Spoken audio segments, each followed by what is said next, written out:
Olá,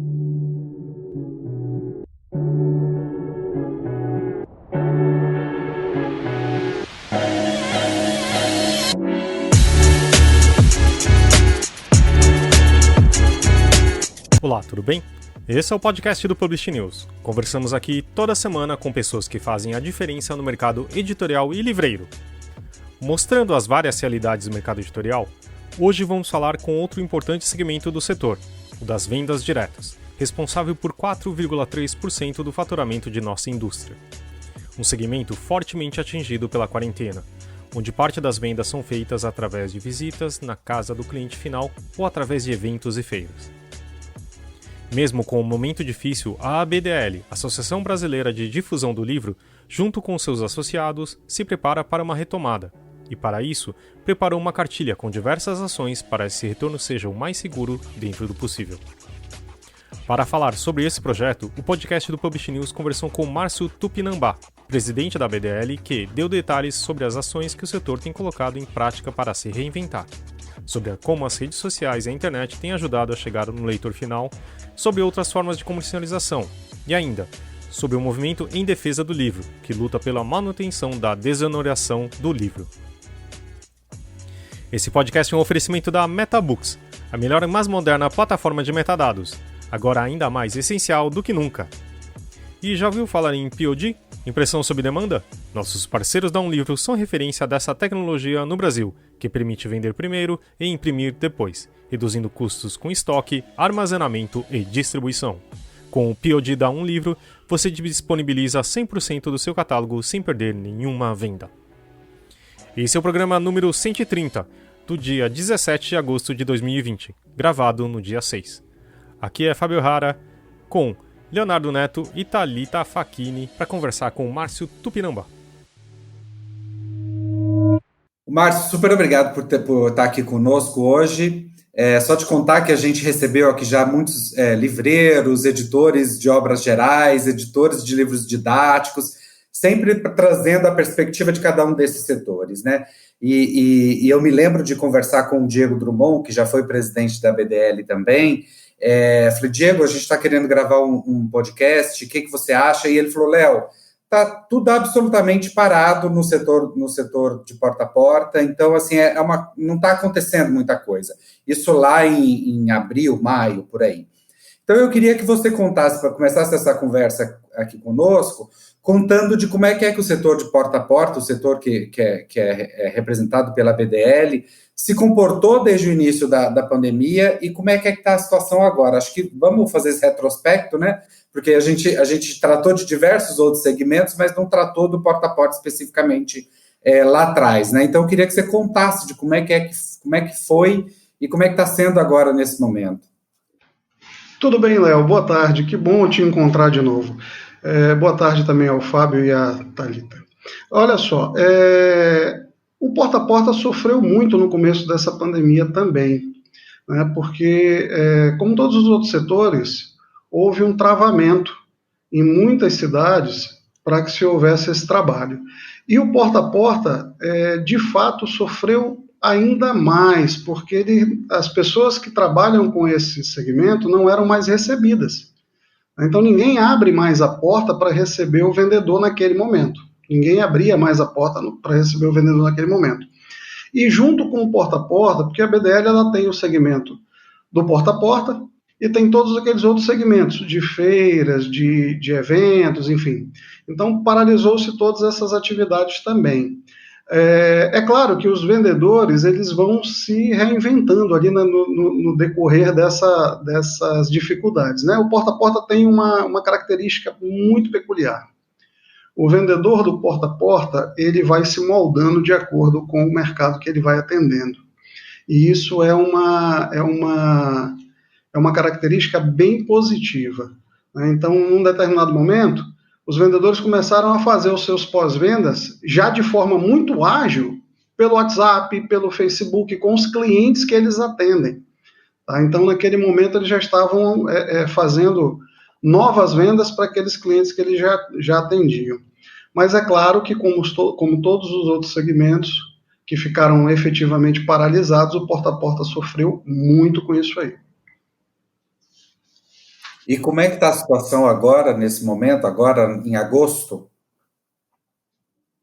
Então, nós temos notícias de atividades que já estão sendo retomadas em algumas localidades do Pará, do Nordeste, no Norte, aqui no Amazonas, onde eu resido, algumas atividades começando a retomada, mas ainda de forma incipiente, né? Estamos incentivando que essas empresas retomem as atividades e elas já estão conversando as autoridades de saúde dos municípios onde elas atuam, para que volte a um novo normal, né? Para que volte o atendimento aos clientes, que os clientes também precisam disso, né? Os leitores, tem muitas localidades que não têm acesso à leitura através de livraria. Então, o livro ele chega através do vendedor de livro. Né? Então, precisa que isso aconteça para que esse movimento de leitura no Brasil ele continue. Isso aí realmente funciona bem. E aí eu tenho algumas notícias bem interessantes de feiras móveis, que nós temos alguns associados que estão promovendo feiras móveis, porque os shoppings ficaram fechados também, algumas feiras de supermercado também ficaram fechadas, enfim. E aí associados conseguiram fazer feiras móveis em caminhões, em furgões, enfim. É uma atividade bem interessante em condomínios e assim vai. E como é que funciona isso? O caminhão chega no lugar Então, um é curioso. um negócio bem bacana, Léo. Nós temos aí alguns associados que fazem isso. Então, tem associado que tem caminhão, tem associado que tem furgão. E esse veículo ele já está totalmente adaptado como uma feira de livro. Ele já vem com as prateleiras dentro, ele já vem com toda a estrutura montada, ele não vai montar num parque, não. A feira é o veículo. E aí ele chega naquele local, naquela localidade, anuncia que ele vai estar lá naquela localidade, faz toda uma ambientação desse espaço que ele vai estar utilizando e as pessoas vão lá e podem acessar essa feira de livro móvel, que é uma situação bem interessante e inovadora para esse segmento. Bem bacana mesmo. E a BDL está com projetos aí também, né, de apoiar seus associados. Começou aí uma série de encontros virtuais pelos canais, pelas redes sociais da entidade. Você queria falar um pouquinho sobre isso também? Quero sim. A BDL ela é sempre preocupada com o associado, né? Então, a todo momento, o nosso objetivo enquanto instituição é apoiar toda e qualquer ação que o associado precise. E aí, com isso, Léo, o que nós fizemos? Nós já tínhamos um projeto chamado Fênix, que ele acontecia de forma itinerante em alguns estados. Todo ano nós realizávamos em algum estado. Porém, com essa dificuldade por conta do isolamento, resolvemos fazer o Fênix online. E aí resolvemos também dinamizar isso. E criamos diversas ações nesse Fênix online, onde vamos atender algumas demandas dos nossos associados, principalmente, e, de um modo geral, os vendedores deles, os funcionários das empresas deles, enfim. Vamos atuar nas mais diversas áreas de uma empresa. Então, nós vamos trazer alguns assuntos para essas palestras online, para essas lives. Eu vou citar aqui algumas. Já fizemos uma de finanças, com o André Castro do Lapub. E aí nós vamos ter uma live de negociação em escolas e prefeituras para atendimento do poder público. Tá? É uma ação bem interessante, onde nós vamos detalhar como que o nosso associado pode buscar esse canal de venda também, que é um cliente importante, o poder público. Nós vamos ter técnicas de venda e negociações no âmbito privado, né? Isso aí buscando vendas para empresas, em empresas também, tipo indústrias, escolas, enfim, buscando a venda até porta a porta, direto à pessoa física, ao cliente final. Teremos também uma participação bem bacana de um associado que faz bastante feira de livro, e esse associado vai trazer muitas informações a respeito da organização de feiras de livros em municípios. Feiras grandes, né? Então nós vamos ter aí uma live onde vão ser passadas informações sobre isso. Criamos uma cartilha de segurança também a respeito do Covid, né, para que o vendedor do nosso associado ele tenha segurança daquilo que ele vai fazer, com a informação mais atual possível e com um canal que possa estar tirando dúvidas.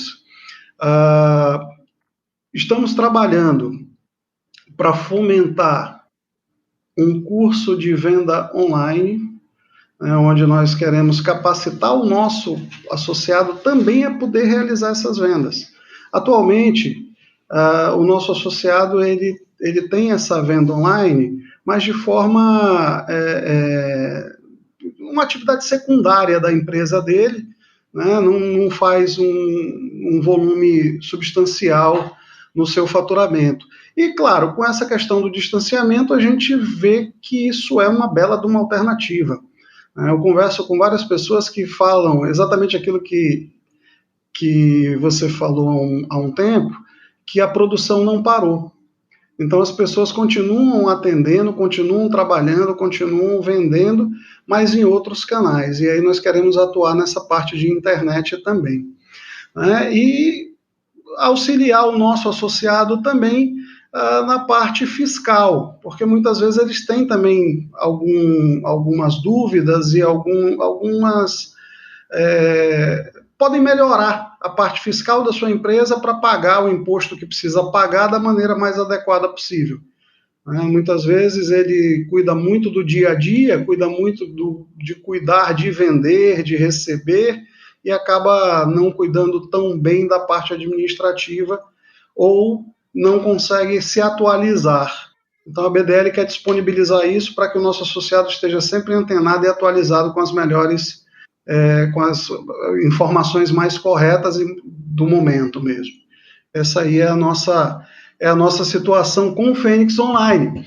É uma das ações que a gente desenvolveu para esse período, viu, Léo? E eu queria falar, no release que a gente recebeu sobre o projeto de vocês de retomada, diz que a BDL, junto com os associados, vê esse momento com muito otimismo e prevê um crescimento nas vendas diretas e nas vagas de emprego que esse setor pode gerar daqui para frente. Vocês estão realmente otimistas? Qual é a perspectiva que vocês têm daqui para frente?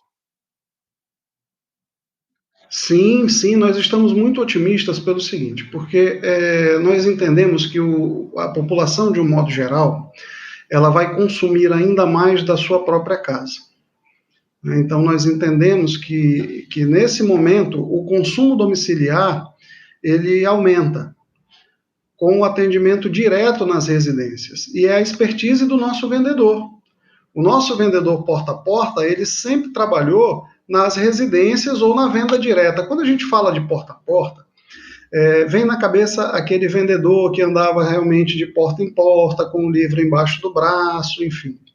Isso aí ainda acontece e é muito importante nas localidades mais isoladas. E temos também diversos vendedores porta a porta, que são, inclusive, oriundos dessa forma de trabalhar, que atuam também com esse atendimento direto. Então, essa questão do porta a porta, nós podemos dizer, é o atendimento pessoa a pessoa. É o vendedor indo direto lá. E isso vai abrir uma quantidade de vagas de trabalho realmente bem grande, porque a demanda ela é grande. Né? E hoje, com esses avanços tecnológicos e a questão do acesso às informações para localizar as pessoas, enfim, as mídias sociais, acabam auxiliando esse vendedor. Se ele trabalhar da maneira correta, bem orientado, ele vai ter um sucesso muito grande. E nós acreditamos que vão ser abertas centenas ou milhares de vagas nesse segmento do porta a porta do livro nos próximos meses.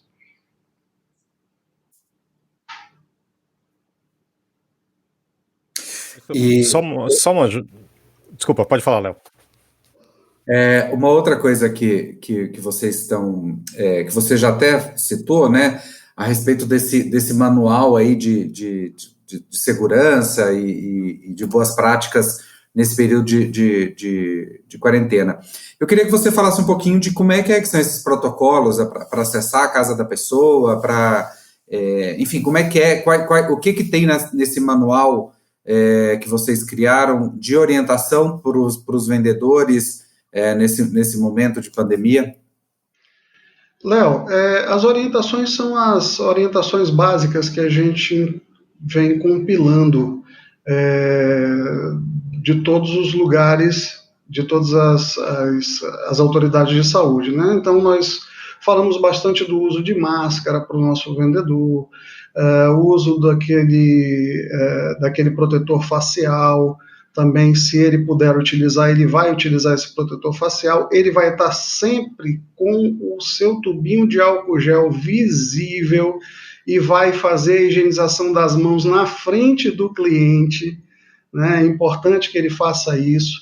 Nós sabemos que o acesso, muitas vezes, à parte interna da residência talvez seja dificultado pelo cliente em algum modo, e aí nós temos algumas alternativas. Eu tenho um vendedor de cliente nosso, por exemplo, que ele anda com com 2 banquinhos para atender o cliente dele na porta da casa do cliente, né? Ele para o carro ali na rua, ele está fazendo o atendimento, e ele anda com 2 banquinhos super leves e ele senta ali numa distância segura do cliente e apresenta o material para o cliente. Então, a ideia é que nós não inventamos nenhuma regra nova, na verdade, de prevenção.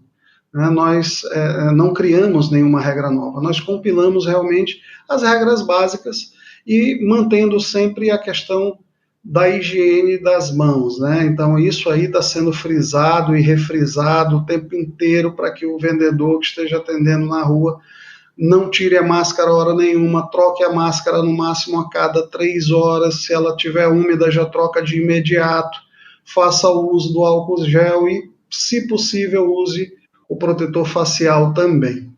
Então essa são as orientações básicas mesmo, nesse aspecto. E fora isso, as outras possibilidades também, que a gente tem visto por exemplo, as livrarias de autoatendimento. Conta um pouco mais para a gente como poderia ser isso. Eu sei que já tiveram algumas livrarias que já começaram com isso, mas como que seria isso em uma escala maior? Então, a BDL também, junto com seus associados, está fazendo uma atuação bem importante com os organizadores de feiras, Fábio. Os organizadores das principais feiras do Brasil, eles estão bem preocupados com o desenrolar dos acontecimentos para que esses eventos voltem a acontecer. Afinal, um dos principais acessos ao livro são as feiras de livro. Então, as feiras de livros, elas movimentam milhares de pessoas, milhares de leitores que vão a esses lugares e fazem realmente o consumo desse produto. O que acontece?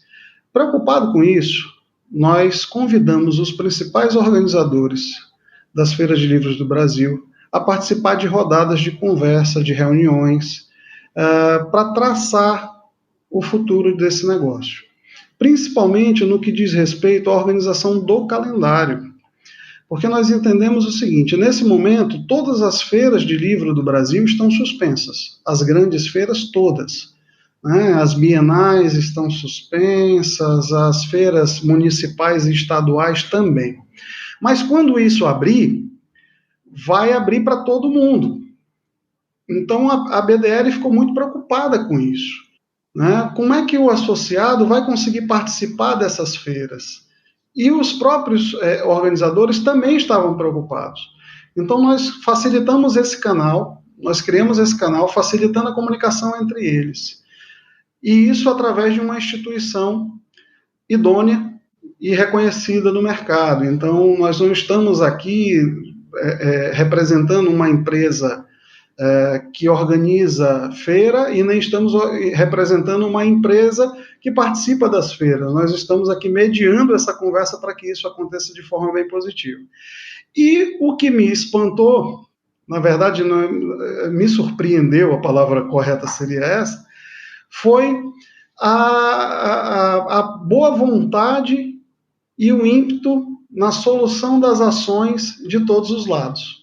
Então, todo mundo resolveu ceder um pouquinho, organizar um pouquinho, trazer suas ideias, trazer suas sugestões, compartilhar com os seus concorrentes naquele momento, porque são empresas concorrentes até, né, para que o negócio feira de livro no Brasil continue da melhor forma possível. E isso realmente é bem engrandecedor para a BDL poder participar desse momento. Né? Foi bem bacana isso aí. E, Márcio, um dos pontos altos do calendário, já que a gente está falando de eventos, né? Um dos pontos altos do calendário da BDL é o salão que tradicionalmente acontece em fevereiro. Você está vendo perspectivas disso acontecer em fevereiro? Você já está pensando em ter que adiar? Está mantida essa data? Como é que está a organização disso aí? Léo, o nosso salão ele começa a organização normalmente em setembro. Então, a partir de setembro é que nós começamos a dedicar os nossos esforços ao salão de negócios. Por enquanto, ele está mantido, né? Ele continua mantido, porém com possibilidade sim de alteração, porque o ano mudou. Né? Então, na verdade, o nosso ano de trabalho ele está diferente. Normalmente, o ano de trabalho do associado à BDL ele acaba em novembro. Né? A maioria dos eventos os últimos eventos acontecem em novembro, no máximo começo de dezembro, e os nossos associados que atuam em escolas, eles param normalmente na primeira semana de novembro, o porta a porta também já vai parando em novembro, mas esse ano não. Esse ano a gente acha que as escolas vão acabar o ano letivo de 2020 em meados de 2021.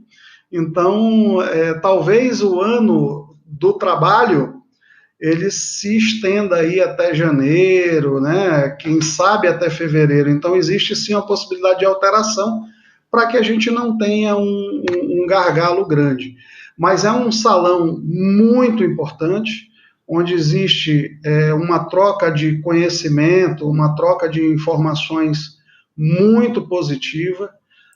Você foi lá, né, Léo? Você vivenciou já o salão conosco, é um prazer sempre ter o Publish News lá, e assim, muitas pessoas me abordam e falam, poxa, Márcio, o salão de negócios ele deveria ser até aberto ao público, porque ele é tão bacana que vocês deveriam talvez ter um momento dele aberto ao público, e de fato, hoje o nosso salão ele é o maior evento voltado ao público profissional do livro no Brasil, né? Nós tratamos só do nosso público profissional mesmo. Mas a ideia é que ele aconteça de novo e que vocês estejam lá, viu? Tomara, tomara. Estou com saudades, é sempre uma grande festa estar com vocês. E depois de um ano sem nenhuma comemoração, né? Pois é. É enorme, assim. Tá todo mundo doido para fazer alguma comemoração, né? Fazer tá faltando mesmo, viu? Faz uma falta, né? Márcio, a BDL é uma das signatárias desse manifesto que foi publicado essa semana aí pelas principais entidades do livro, né? Que tá questionando essa intenção do ministro Paulo Guedes de incluir na reforma tributária uma nova contribuição, essa CBS, a Contribuição sobre Bens e Serviços, e oneraria o livro aí, uma contribuição que o livro já estava livre dela, né? O livro é livre de PIS e COFINS, mas pela proposta apresentada pelo ministro, a gente voltaria a pagar essa contribuição. Eu queria saber qual é o posicionamento de vocês e como é que está essa história, como é que vocês estão vendo essa possibilidade dessa reoneração do livro com essas contribuições? Então, a BDL ela participou, juntamente com a CBL, o SNEL e a ANL, da primeira reunião para chegar nessa questão da imunidade tributária e na isenção do PIS e COFINS lá atrás. Estamos participando, sim, junto com todas as entidades signatárias do manifesto, em prol de que essa imunidade tributária e essa isenção da contribuição, ela prevaleça. Nós todos somos sabedores que o consumo de livro no Brasil deveria ser bem maior do que é. O acesso à leitura deveria ser muito mais facilitado do que é. Então, nós, enquanto instituições, prezamos pela organização disso, pela facilitação desse acesso. E se o livro sofrer a oneração que está sendo prevista, vai dificultar ainda mais o acesso. Então, muitas famílias, hoje, elas que têm acesso a livros, sim, e eu sou de uma região onde o acesso à leitura na parte do interior do estado é muito difícil. O acesso é muito complicado. Existem municípios aqui que estão 7 dias de barco de viagem, né? E as pessoas consomem livro, mas se esse livro aumentar de valor, com certeza absoluta essas pessoas vão pensar 2 vezes, porque elas já pagam um livro caro em função desses fretes absurdos que precisam ser cobrados em função dessa distância e dessa dificuldade de acesso. Então, quando a gente pensa num cliente que vai numa livraria de shopping e tem dinheiro suficiente para arcar com essa diferença, a gente entende que não muda muito, mas a grande parcela da população, que é uma população leitora, carente de acesso a esse tipo de informação, ela não tem esse recurso, ela não tem essa condição. Então, o que nos preocupa muito, muito, é que com essa ação, a diminuição do acesso ao livro aumente. Ou seja, que as pessoas diminuam ainda mais esse consumo de livro e esse consumo de informação fidedigna, né? Eu costumo sempre falar, Léo, o seguinte: por trás de um livro tem um grupo de profissionais muito grande. Não é só um autor. Então, o autor escreve, mas tem toda uma produção para que esse livro seja impresso, onde várias e várias pessoas colocam seus nomes ali. Então, essa informação, ela é uma informação fidedigna muito, muito importante, porque eu tenho certeza que os profissionais não vão assinar trabalhos em cima de publicações inverídicas, por exemplo, né? Então, quando eu dificulto esse tipo de acesso, quando eu dificulto o acesso a esse tipo de informação, eu facilito o acesso aos canais de informação que não têm a credibilidade que um livro tem. E aí, como é que vai ser esse futuro? Como é que vão ser essas crianças do futuro? Elas vão estar sempre focadas na informação que não tem a credibilidade, porque ela não tem todo aquele aparato que tem para se produzir um livro impresso. E o livro impresso, não se iluda, é o que leva a informação aos lugares mais longínquos do nosso país. É ele que leva, não tem jeito. E aí, com isso, nós estamos sim apoiando, trabalhando e sempre juntos aí com a CBL, com o SNEL, com a ANL e todas as outras entidades, buscando a manutenção dessa imunidade tributária e dessa isenção da contribuição que é obrigatória, né? Quer dizer, é até estranho você falar de contribuição e de obrigatória, né? Mas, enfim, é isso. É uma contribuição imposta, né? Pois é. Para mim é um imposto, porque uma contribuição que você é obrigado a pagar é imposto. Então tá bom. Agora a gente vai então para o nosso Momento Metabooks e a gente volta com as nossas indicações. E aqui estamos com o Ricardo Costa no nosso Momento Metabooks. Tudo bem, Ricardo? Tudo bem, Fábio? Fala aí, pessoal. Hoje, continuando nas nossas dúvidas dos usuários da Metabooks, o que a gente tem hoje aí, Ricardo? Fábio, hoje a gente vai falar sobre colaboradores em geral das obras o mais conhecido, digamos assim, os autores, né? Uhum. Mas tradutores, ilustradores, coordenadores, organizadores e etc. Né? São opções que a gente tem aí de informações de metadados que são muito importantes. E as pessoas têm dúvida como organizar isso, como entrar essas informações, né? Por exemplo, quando você tem vários autores, até mesmo quando você tem uma antologia com, sei lá, 30 autores.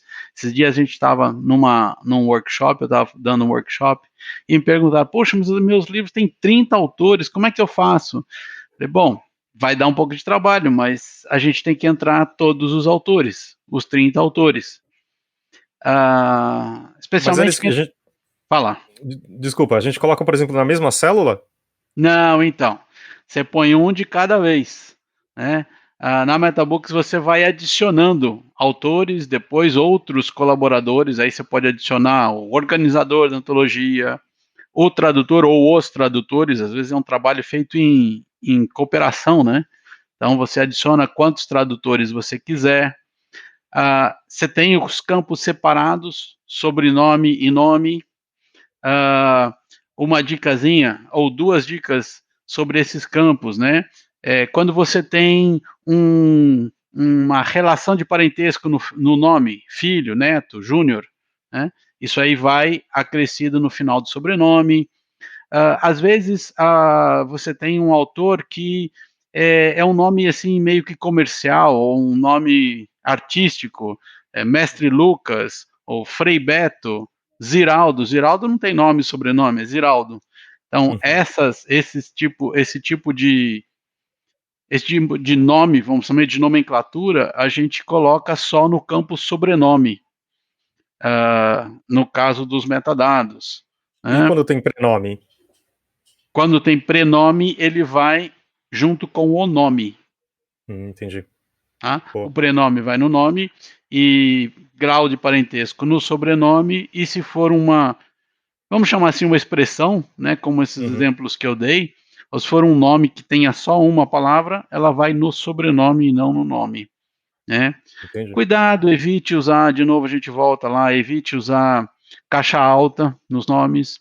Evite ao máximo abreviaturas, a menos que na capa o nome esteja também abreviado.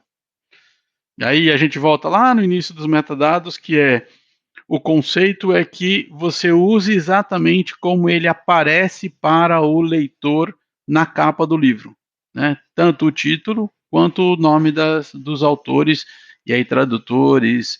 E é importante. Ontem nós estávamos conversando com uma editora que está começando a usar MetaBooks agora, e a gente estava falando justamente da importância dos tradutores, especialmente livros técnicos. Muitas vezes você tem um tradutor que é importante, que é uma referência no mercado, uma referência na academia, nas universidades. Então, incluir o nome do tradutor é importante para que esse livro seja localizado. Às vezes o tradutor pode ser até um professor do cara, então ele vai dizer, traduzi o livro tal, e você vai procurar pelo tradutor, não vai encontrar. Então aí algumas dicas dos dos colaboradores dos livros, dos títulos.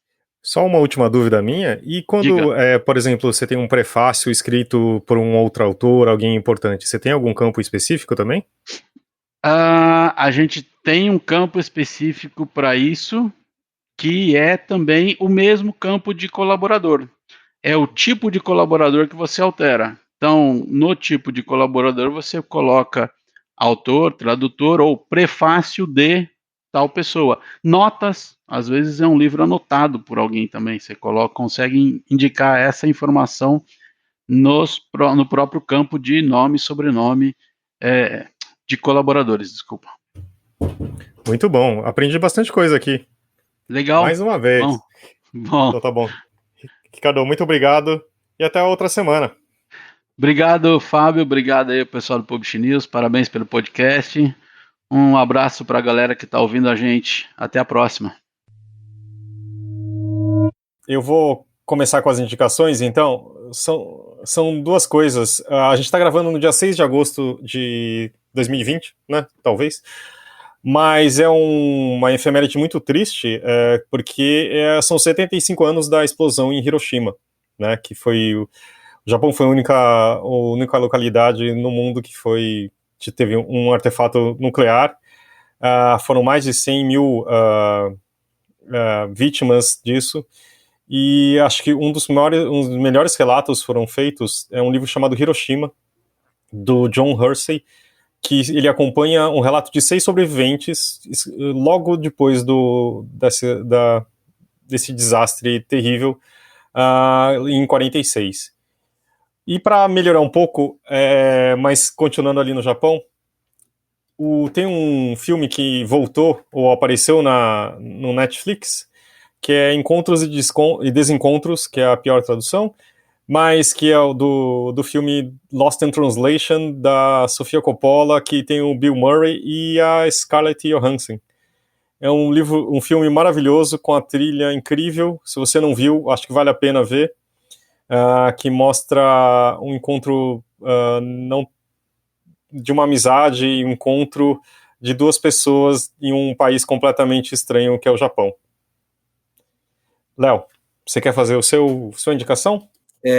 Então a minha indicação vai ser uma série também, é uma série que está no Netflix, se chama Somebody Feed Phil. Eu adoro viajar e é uma das coisas que eu tenho sentido muita falta.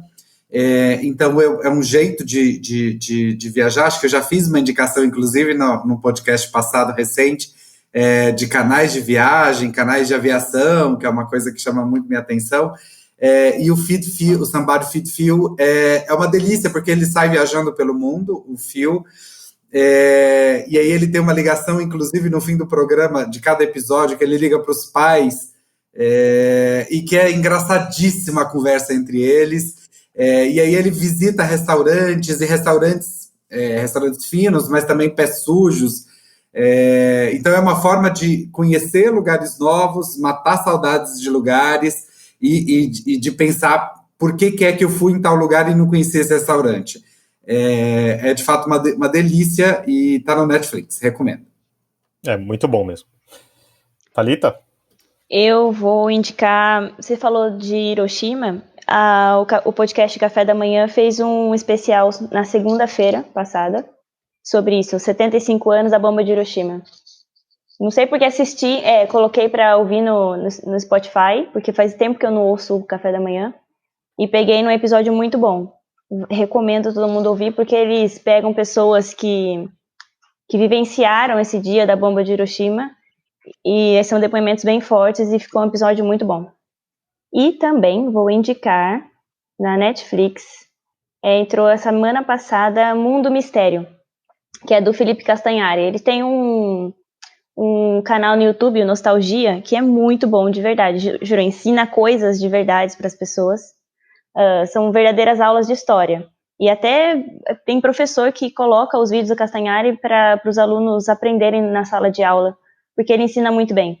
E aí essa série da Netflix, ele já estava trabalhando nela há mais de um ano e estreou na semana passada na Netflix. E são episódios muito legais. O primeiro deles fala sobre o Triângulo das Bermudas. Achei bem interessante. Como chama? Fiquei curioso. Chama Mundo Mistério. Eu vou até... São episódios rapidinho, tipo de 20 minutos. E você, Márcio? Eu acho que eu vou indicar um livro. Eu sou um leitor, assim, Vamos lá. Adoro ler mesmo, enfim. Eu nunca fiz outra coisa na vida a não ser viver no mundo dos livros. Né? Então, eu estou lendo um livro bem interessante, um livro do Frederico Pernambucano de Mello, Apagando o Lampião, Vida e Morte do Rei do Cangaço, da editora Global. Um livro muito interessante. A história de Lampião ela é uma história muito conhecida, né? Mas esse livro ele tem umas particularidades assim que me chamaram muito a atenção, porque ele trata de temas que os outros livros que eu já vi sobre Lampião e filmes, enfim, ele acaba não tratando. Ele trata, por exemplo, de como que era a vida das mulheres dos cangaceiros, a vida das mulheres no cangaço, né? Como que elas iam parar lá, enfim, tem uma série de situações bem interessantes. O cotidiano deles, o que eles faziam. E aí tem uma passagem no livro que eles falam muito dos outros cangaços, que poucas pessoas sabem que aconteceram diversos outros movimentos de cangaço em vários outros estados do Brasil. Inclusive Espírito Santo, por exemplo, teve movimento de cangaço, Minas Gerais teve movimento de cangaço, então tem vários lugares que tiveram movimentos. E aí eu acho que é um livro bem interessante, que mostra, inclusive, narra quem foi a pessoa que apertou o gatilho mesmo para derrubar o Lampião, porque não foi quem se achava que tinha sido até o lançamento desse livro. E o autor foi muito feliz porque ele acabou entrevistando esse militar, que esse militar ele foi obrigado a não assumir isso, a não assumir esse ato que fez na época, que era um ato de heroísmo na época, mas ele acabou não assumindo esse ato de heroísmo em função de um outro militar de patente maior, e ele viveu escondido com medo, porque fizeram muito medo para ele. Mas é bem legal. É Apagando o Lampião, Vida e Morte do Rei do Cangaço da Global. Essa é a minha indicação. Então é isso, gente. Temos um programa, Fabinho? É isso. Isso aí, temos sim. Márcio, muito obrigado pela sua presença aqui, mesmo virtual. Quem sabe numa próxima a gente se encontre presencialmente. E obrigado, gente, que ouviu até agora. E a gente se encontra na próxima segunda-feira. Valeu, Thalita. Valeu, até mais. Tchau, Léo. Tchau, tchau.